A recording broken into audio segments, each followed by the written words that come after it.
Nous sommes en train d'examiner le livre de Ruth qui raconte comment deux femmes endeuillées tentent de survivre. Et nous parlons d'une époque où lorsqu'une femme devenait veuve, elle pouvait littéralement mourir de faim.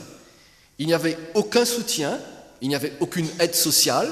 Si elle n'avait plus de mari, si elle n'avait plus aucun membre de sa famille, de ce monde pour la soutenir, elle pouvait littéralement mourir de faim. Et là, il s'agit de deux femmes endeuillées qui tentent de survivre et qui finissent par expérimenter une merveilleuse provision de la part de Dieu. Ce qui me permet de vous dire que si vous êtes venus dans ce lieu et que vous êtes en souffrance, Dieu a une provision pour vous. Dieu a une guérison pour vous. Dieu peut intervenir. Et c'est un livre très intéressant en ce sens qu'il met en scène des gens ordinaires, des gens comme vous et comme moi. Et c'est un livre qui montre la vie telle qu'elle est réellement, c'est-à-dire que la vie est faite de malheur et elle est faite aussi de bonheur.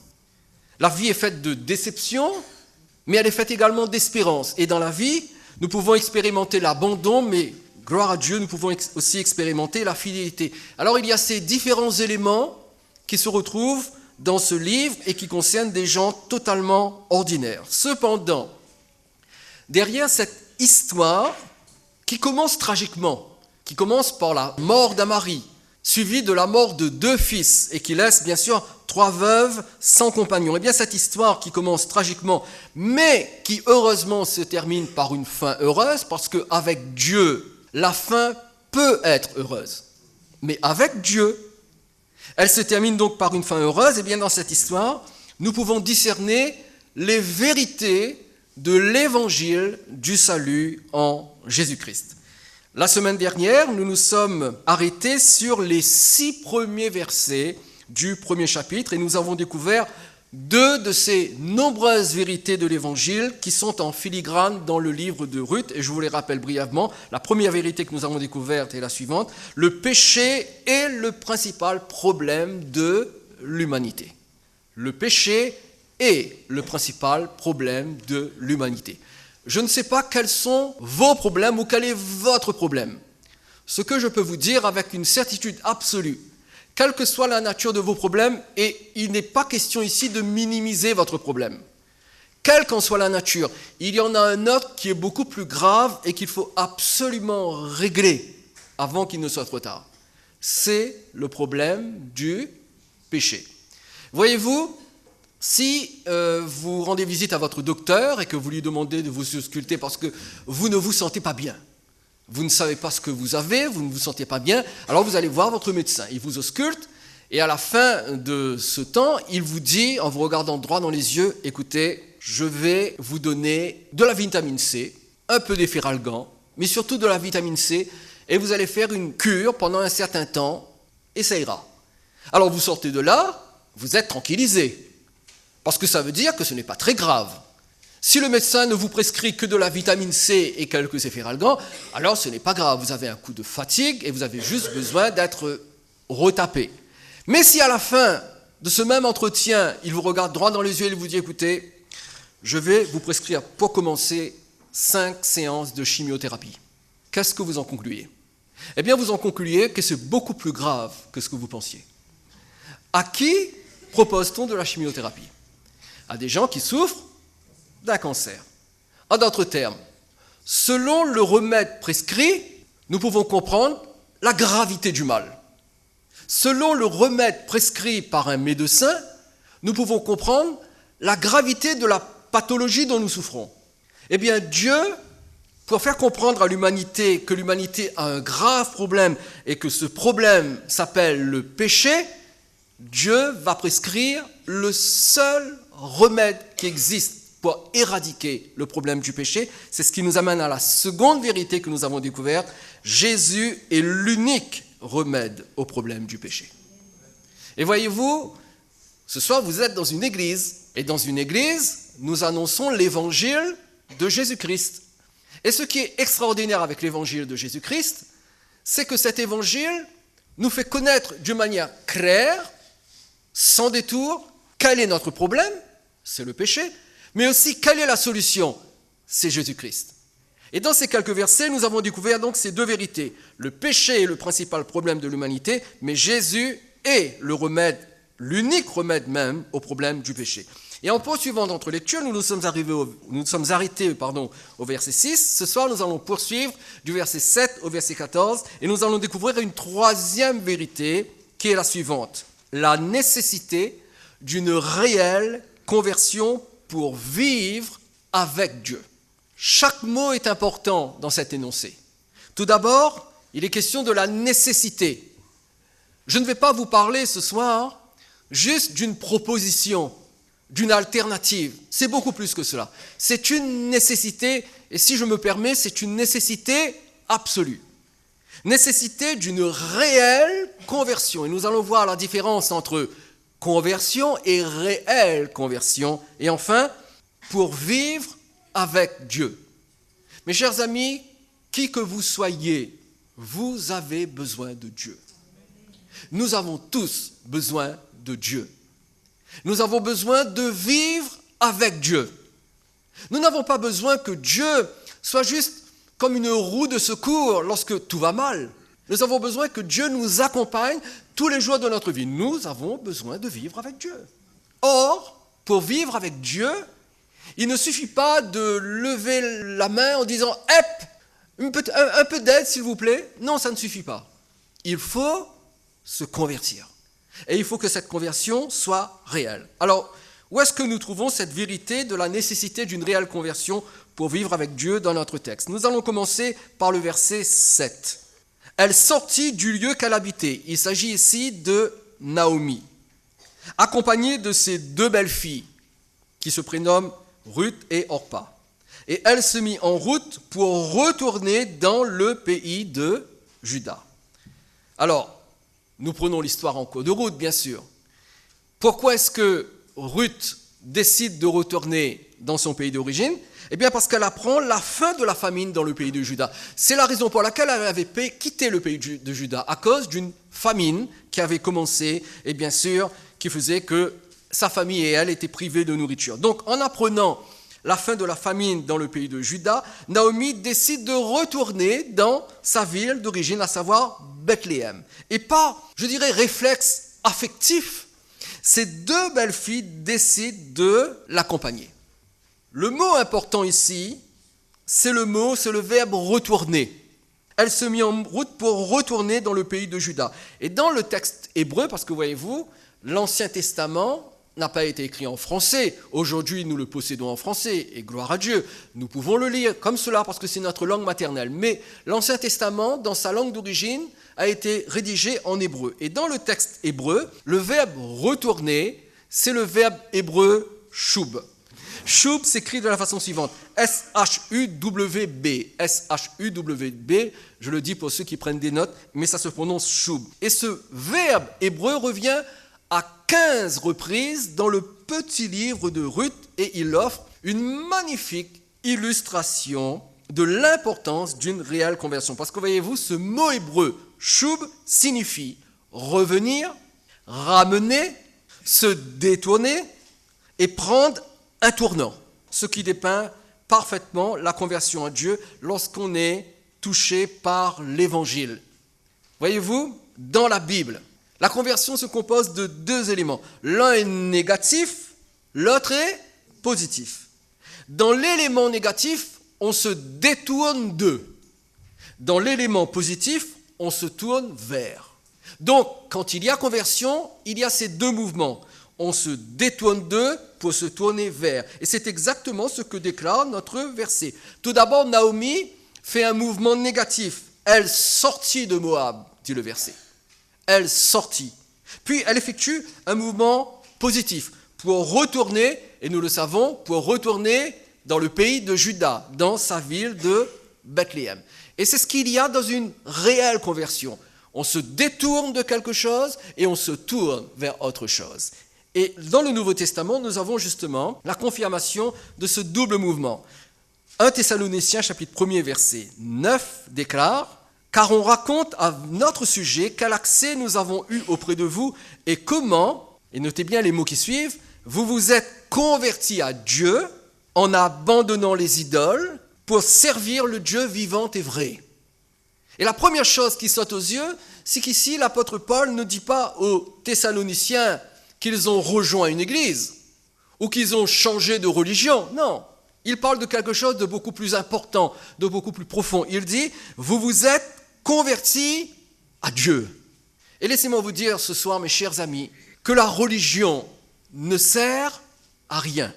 Et j'irai même plus loin. La religion chrétienne ne sert à rien. Ce qu'il faut, c'est une conversion à Dieu. Et dans la conversion des Thessaloniciens, il y a ce double mouvement. Premièrement, ils ont abandonné les idoles. Deuxièmement, ils se sont mis à servir Dieu.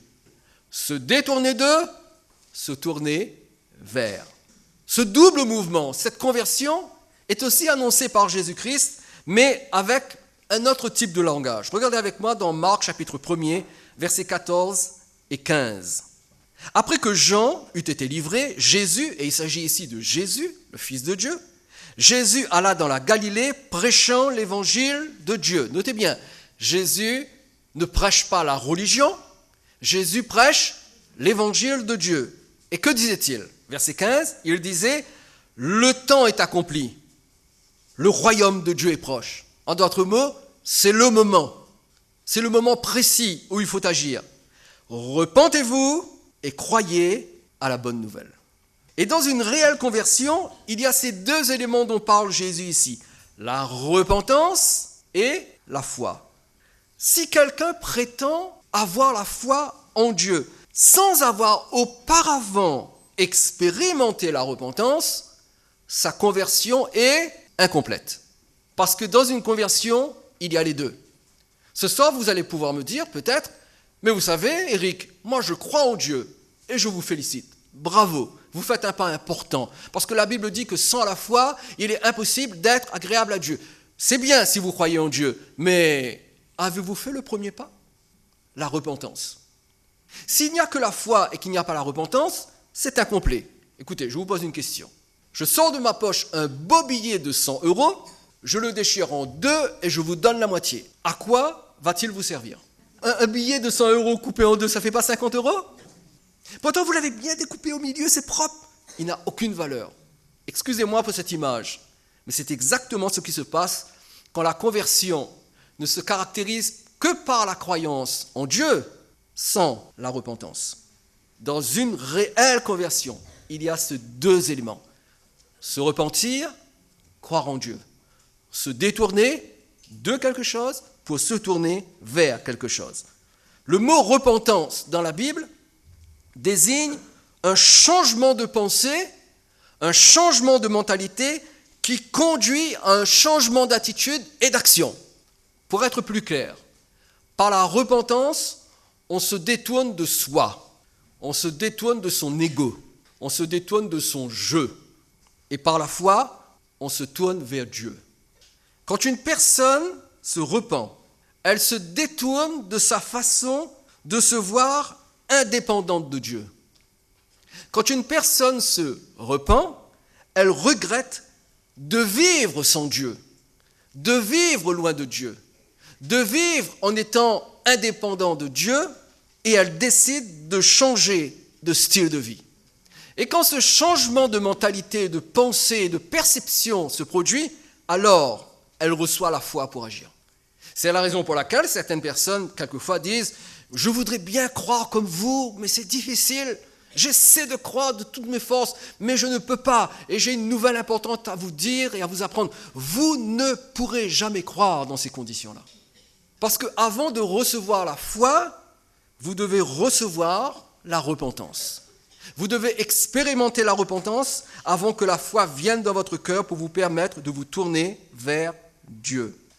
De même que Naomi n'aurait jamais pu retourner en Juda sans tout d'abord sortir de Moab, de même, personne ne peut recevoir la foi qui rend possible la vie avec Dieu si tout d'abord elle ne reçoit pas la repentance. Et je pèse mes mots. On reçoit la repentance comme on reçoit la foi. On ne peut pas produire la foi et on ne peut pas produire la repentance. La repentance se reçoit. C'est pour cela que nous prêchons l'évangile. Parce qu'en vous prêchant l'évangile, nous offrons à Dieu l'occasion de vous donner la repentance et de vous donner la foi. Si vous ne me croyez pas, regardez avec moi ce qui est écrit dans Actes chapitre 11, verset 18. Et il est important de comprendre, et je m'adresse particulièrement aux chrétiens ce soir, vous ne pouvez pas par vos propres forces produire la repentance dans votre vie. C'est impossible. Acte 11, 18 déclare, « Après avoir entendu cela, ils se calmèrent et ils glorifièrent Dieu en disant, « Dieu a donc accordé la repentance aussi aux païens afin qu'ils aient la vie. » Notez bien, Dieu accorde la repentance. Nous ne produisons pas la repentance. Dieu accorde la repentance. Pourquoi ? Pour avoir la vie. Et nous avons pareil ici le double mouvement. La repentance, on se détourne d'eux. Pour avoir la vie, on se tourne vers. Pas de vie sans repentance. Signifie aussi pas de foi sans repentance. C'est pourquoi l'homme, l'être humain, a besoin de connaître ce qu'il est sans Dieu, afin de revenir sincèrement et réellement vers Dieu. Et si nous vous parlons de péché, si nous vous parlons de besoin de repentance, c'est parce que, tout d'abord, vous avez besoin de savoir qui vous êtes sans Dieu et comment Dieu vous voit sans lui. Vous savez, certaines personnes entendent un faux évangile. Un faux évangile où la repentance est absente, parce que leur condition sans Dieu n'est pas clairement exposée. Ils n'apprennent pas qu'ils sont ennemis d'un Dieu en colère contre eux. Ils n'apprennent pas ça. Ils entendent plutôt que Dieu les aime, que Dieu veut leur bonheur, qu'il a une grande destinée pour eux. Alors bien évidemment, ça leur plaît, parce qu'on leur dit « Dieu t'aime ». Et Dieu a une grande destinée pour toi. Et en plus, ils apprennent que ce Dieu, c'est un Dieu trinitaire.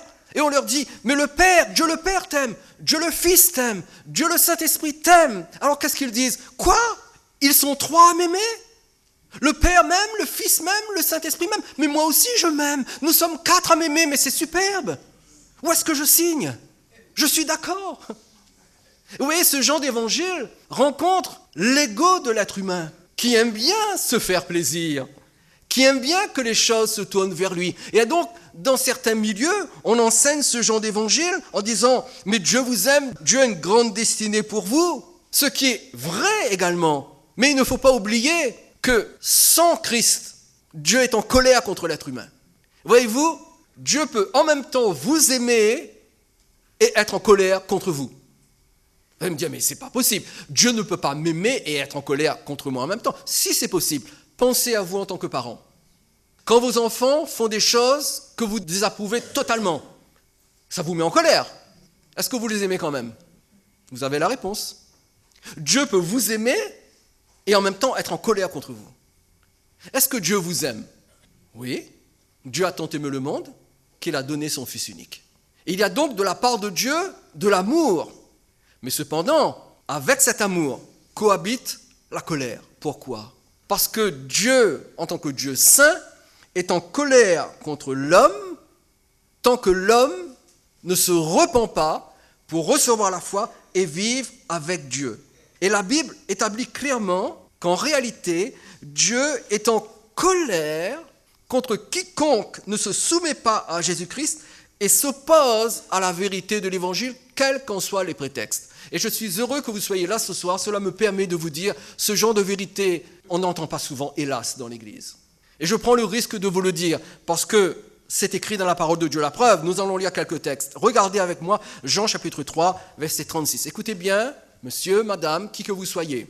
Si vous ne vivez pas avec Dieu, même si Dieu vous aime, Dieu est en colère contre vous. Jean 3, 36 dit, « Celui qui croit au Fils a la vie éternelle. Celui qui ne croit pas au Fils ne verra point la vie, mais la colère de Dieu demeure sur lui. » Qu'est-ce que nous apprenons ici ? Celui qui ne croit pas en Jésus, celui qui n'a pas soumis sa vie à Jésus, eh bien cet individu-là est sous le coup de la colère de Dieu. Ce n'est pas moi qui le dis, c'est écrit dans la Bible. En fait, ici, c'est même le Seigneur Jésus qui parle. Romains chapitre 2, verset 5 déclare « Mais par ton endurcissement et par ton cœur impénitent, le fait que tu t'endurcis dans ta façon de vivre et que tu ne te repens pas, que tu ne regrettes pas ton indépendance de Dieu, eh bien qu'est-ce que tu fais ? Tu t'amasses un trésor de colère pour le jour de la colère. Ce qui veut dire qu'en ce moment, tu es en train de construire un dépôt de colère divine lorsqu'arrivera le jour où cette colère divine tombera sur toi. Romains chapitre 2, versets 7 et 8 déclare « Il réserve la vie éternelle à ceux qui, par la persévérance à bien faire, cherchent l'honneur, la gloire et l'immortalité, mais l'irritation et la colère à ceux qui, par esprit de dispute, sont rebelles à la vérité et obéissent à l'injustice. » Le refus de la vérité, le refus du message de l'Évangile suscite la colère de Dieu. Et enfin, Éphésiens chapitre 5, verset 6 déclare « Que personne ne vous séduise par de vains discours. Que personne ne vous séduise en vous disant « Mais tout va bien, le bon Dieu est d'accord avec toi. Tout va bien. Relax, Max. Du calme, William. Tout va bien. » Eh bien, je vous annonce de la part de Dieu que tout ne va pas bien si vous ne croyez pas en Jésus. Tout ne va pas bien si vous ne vivez pas avec Dieu. Car c'est à cause de ces choses, nous dit notre verset, que la colère de Dieu vient sur les fils de la rébellion. Je vais arrêter ici les versets concernant la colère de Dieu parce que je ne voudrais pas que vous sortiez de ce lieu en disant « Je ne pourrai jamais dormir ce soir ». Mais il est important que vous le sachiez parce que la vérité de qui est Dieu et de ce que l'homme est sans lui n'est pas suffisamment expliquée dans toute sa gravité. Et alors que certains individus entendent ce que j'appelle moi un évangile de complaisance, la repentance n'est pas reçue. Et si cette repentance n'est pas reçue, la vraie foi n'est pas non plus reçue. Il y a une vague croyance dans le bon Dieu, mais la vraie foi n'est pas reçue. Et si la vraie foi n'est pas reçue, on ne vit pas avec Dieu. Et si on ne vit pas avec Dieu, la colère demeure. Si Dieu m'apparaissait et qu'il me disait « Éric, je vais te donner l'occasion de faire une seule prière, pas deux, une seule prière. Tu dois choisir une prière que je vais exaucer. Quelle sera cette prière ?» Vous savez ce que je répondrai à Dieu ? Eh bien, je lui dirai, Seigneur, donne à chaque individu dans cette église ce soir la révélation de l'horreur de l'enfer. S'il y a quelque chose que nous avons besoin de réaliser, c'est la réalité de l'enfer, l'horreur de l'enfer. Voyez-vous, je vis avec cette conscience. Pourquoi ? Parce que j'ai été réveillé à la réalité de l'enfer. Je sais que l'enfer est une réalité qui guette tout individu qui n'est pas en Jésus. Alors nous vous prévenons, nous vous le disons, sans Jésus, même si vous avez votre religion, même votre religion chrétienne, même votre église chrétienne, si vous avez un pasteur ou un prêtre, l'enfer vous est quand même réservé si Jésus-Christ n'est pas votre sauveur. Il faut recevoir la repentance et il faut recevoir la foi. Et cette repentance ne vient pas d'un homme, elle ne vient pas d'une religion, elle ne vient pas d'une église. Cette repentance ne vient que par la puissance du Saint-Esprit qui confirme l'annonce du vrai évangile sans lequel nous ignorons qui est vraiment Dieu et qui nous sommes vraiment sans Dieu. Regardez Actes chapitre 20 et lisons les versets 20 et 21. Regardez ce que l'apôtre Paul dit. Il dit « Vous savez que je n'ai rien caché de ce qui vous était utile. » C'est la raison pour laquelle je prends le risque ce soir de vous dire cette terrible vérité. De ne rien vous cacher. Sans Jésus, madame, monsieur, vous êtes perdus. Sans Jésus, vous êtes en route vers la condamnation éternelle. Je n'ai rien caché de ce qui vous était utile et je n'ai pas craint de vous prêcher et de vous enseigner publiquement et dans les maisons, annonçant aux Juifs et aux Grecs la repentance envers Dieu et la foi en notre Seigneur Jésus-Christ. Les deux mêmes mouvements que nous sommes en train de considérer depuis le début. La repentance, la foi. Se détourner d'eux, changer de mentalité pour adopter une nouvelle attitude et se tourner vers. Et quand cette repentance qui amène à la vraie foi est absente, eh bien cela conduit à une conversion superficielle. Et quand la conversion est superficielle, la conversion est provisoire, c'est-à-dire que la personne vit dans l'illusion d'être sauvée, mais elle n'est pas sauvée.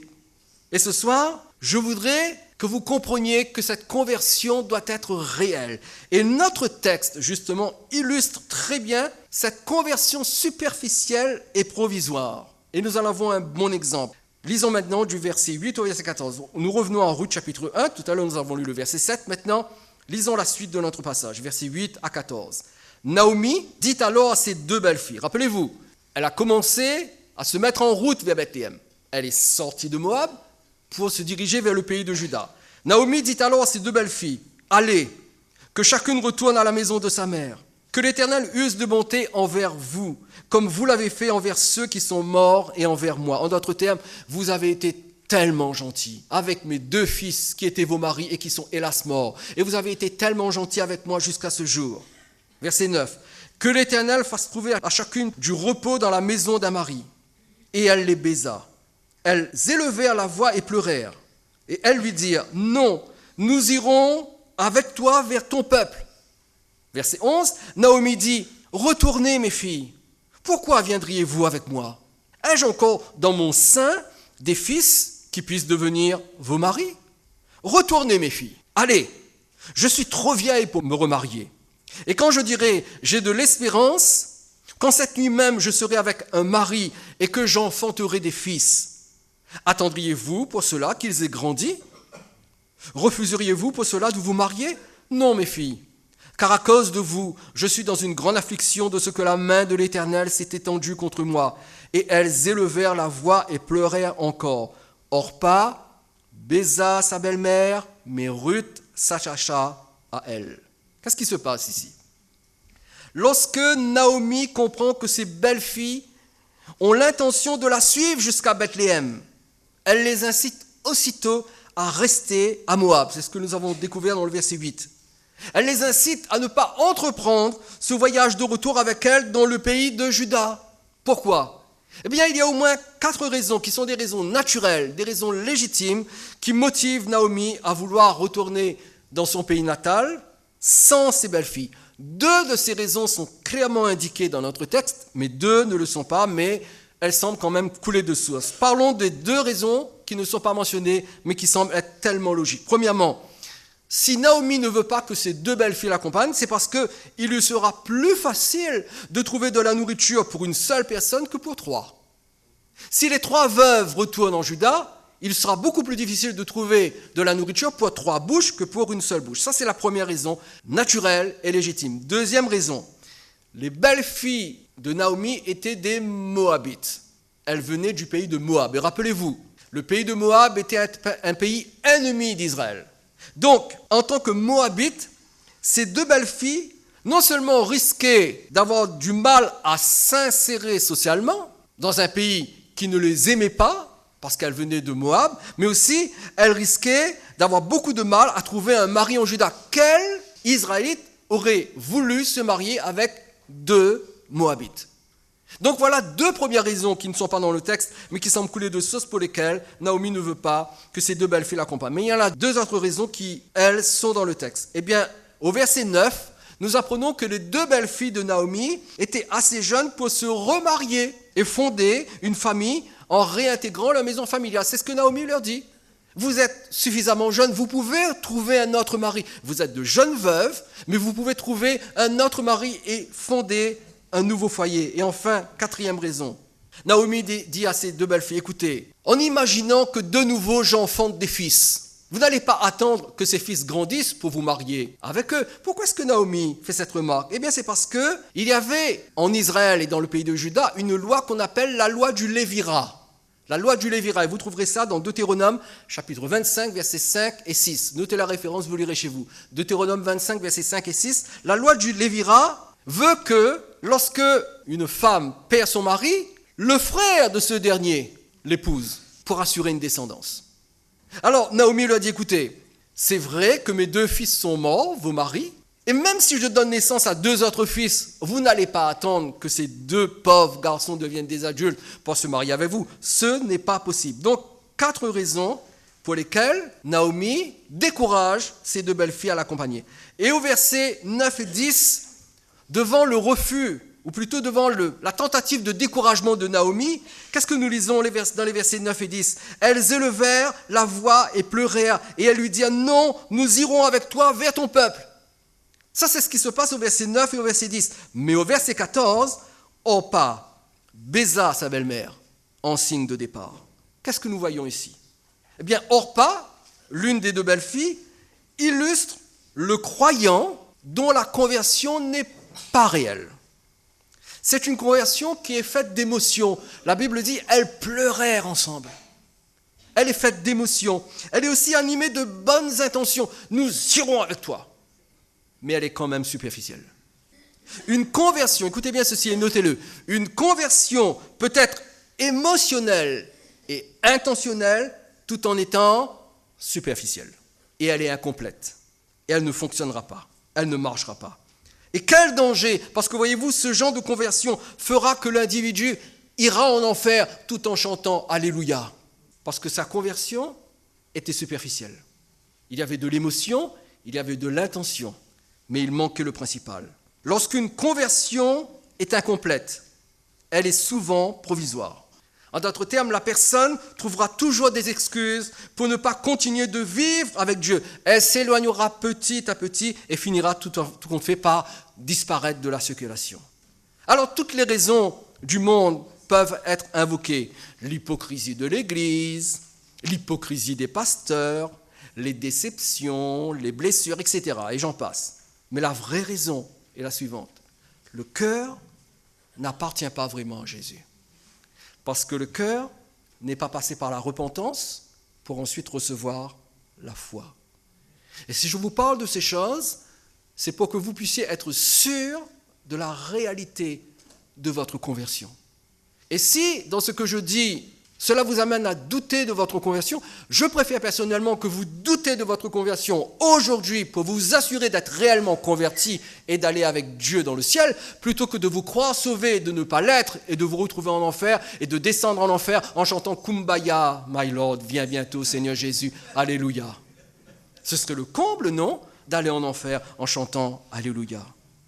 Quand une personne est réellement convertie, elle surmonte tout et elle reste fidèle à Jésus. Non pas avec ses propres forces, mais par la grâce de Dieu. Si la conversion est incomplète, si la conversion n'est pas réelle, eh bien la personne va trouver tous les arguments possibles pour justifier son éloignement de la foi et de l'Église. Et l'on appelle cela la défection spirituelle, la désertion spirituelle, l'abandon spirituel. Et la défection spirituelle a toujours été la marque de ceux dont la conversion n'était pas réelle et n'était pas complète. Et Jésus lui-même a été témoin de ce phénomène de défection spirituelle durant son ministère. Regardez avec moi Jean chapitre 6, verset 60, et nous lirons jusqu'au verset 66, et j'aurai bientôt fini. Regardez avec moi Jean 6, à partir du verset 60. Plusieurs de ses disciples, après l'avoir entendu dire « Cette parole est dure, qui peut l'écouter ?» Jésus, sachant en lui-même que ses disciples murmuraient à ce sujet, leur dit « Cela vous scandalise-t-il » Vous savez, l'ego est toujours scandalisé par la vérité. Cela vous scandalise-t-il? Cela vous choque-t-il? Et si vous voyez le Fils de l'homme monter où il était auparavant, en d'autres termes, si vous me voyez tel que je suis dans la gloire, vous serez encore plus scandalisé que par ce que je viens de vous dire. En d'autres termes, je vous ai juste donné une portion de vérité, et cette petite portion vous scandalise, mais si vous voyez l'entière vérité de ma gloire céleste, mais alors vous serez scandalisé à un point tel que vous ne pourrez jamais le supporter. Verset 63. C'est l'esprit qui vivifie, la chair ne sert de rien, les paroles que je vous ai dites sont esprit et vie. Verset 64. Mais il en est parmi vous quelques-uns qui ne croient point, car Jésus savait dès le commencement qui étaient ceux qui ne croyaient point et qui était celui qui le livrerait, en parlant bien sûr de Judas. Et il ajouta, c'est pourquoi je vous dis que nul ne peut venir à moi si cela ne lui a été donné par le Père. Dès ce moment, plusieurs de ses disciples se retirèrent et ils n'allèrent plus avec lui. Ce texte est hautement choquant, hautement déstabilisant. Notons tout d'abord qu'il est question de disciples. Il est question ici de ses disciples. Verset 60, plusieurs de ses disciples. Verset 66, plusieurs de ses disciples se retirèrent. Ce sont des disciples qui se retirent.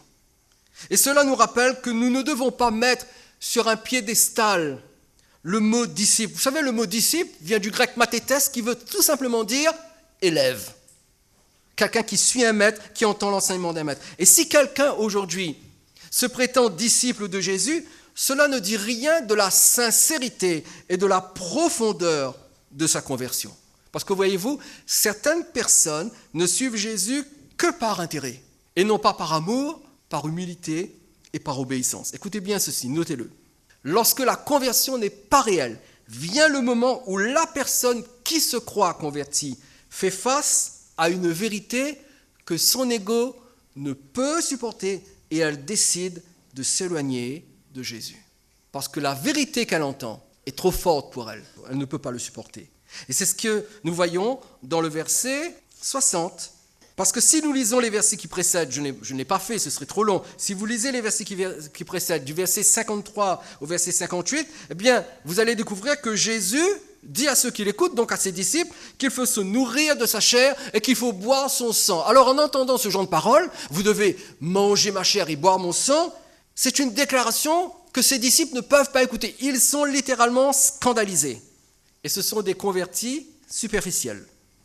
Des gens qui n'étaient pas prêts à abandonner certains préjugés, certaines croyances, certaines attitudes, certaines pratiques en se soumettant totalement à Jésus. Quelque chose de très important que nous, chrétiens, nous ne devons jamais oublier. Les événements et les situations révèlent ce qu'il y a dans notre cœur.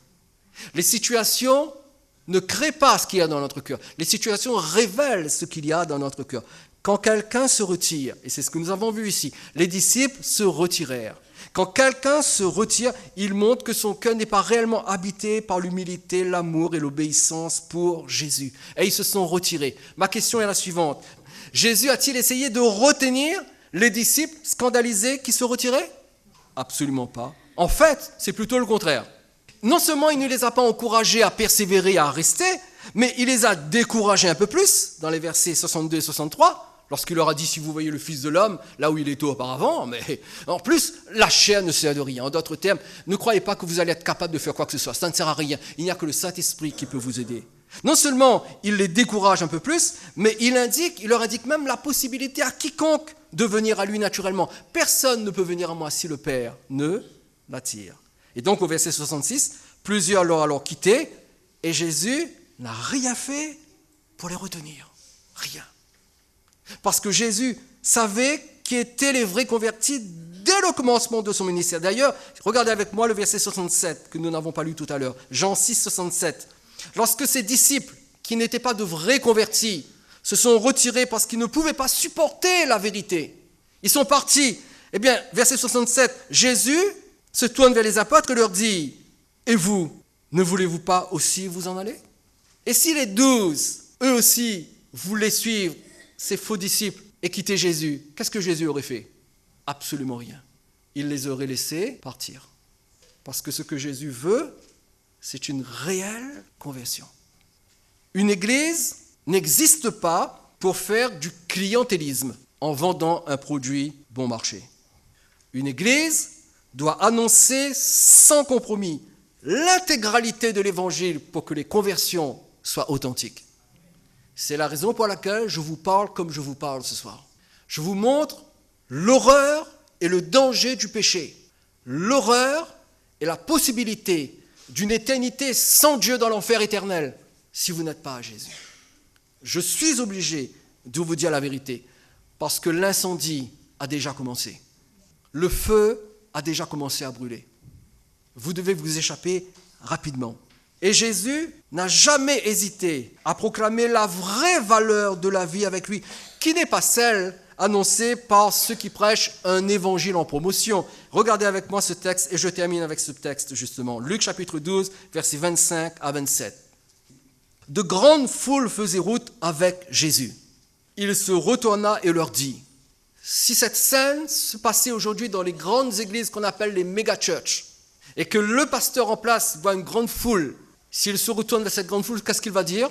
Il va dire, vous êtes tous les bienvenus, c'est extraordinaire comment Dieu a béni cette église. Mais Jésus, lui, ce n'est pas ainsi qu'il réagit. Il se retourne vers cette grande foule et il leur dit, verset 26, si quelqu'un vient après moi sans me préférer à son père, à sa mère, à sa femme, à ses enfants, à ses frères et à ses sœurs, et même à sa propre vie, il ne peut être mon disciple. Et quiconque ne porte pas sa croix et ne me suit pas, ne peut être mon disciple. Et j'imagine Jésus marchant, prenant conscience de la foule qui le suit, se retournant, leur adressant ses paroles, ensuite reprendre le cours normal de sa marche, sans vérifier qui le suit et qui s'en va. Et je suppose que cette foule a dû être choquée. Ils n'ont pas dû comprendre ces paroles qui sortent de la bouche du maître. Comment est-ce qu'il peut parler ainsi ? Parce que voyez-vous, Jésus ne faisait pas du clientélisme.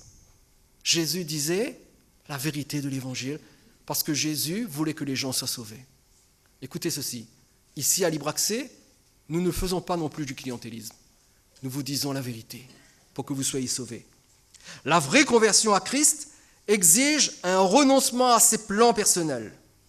La vraie conversion à Christ exige un renoncement à ses ambitions et à sa vision de grande destinée. La conversion à Jésus implique la soumission dans l'humilité et dans l'obéissance.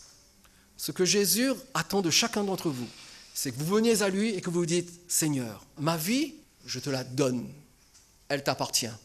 Jusqu'à maintenant, j'ai essayé de la diriger moi-même. C'est moi qui ai tenu le gouvernail. J'ai voulu être le capitaine de ma vie, mais j'ai échoué lamentablement. Et aujourd'hui, je me rends compte que j'ai besoin que ce soit toi qui dirige ma vie.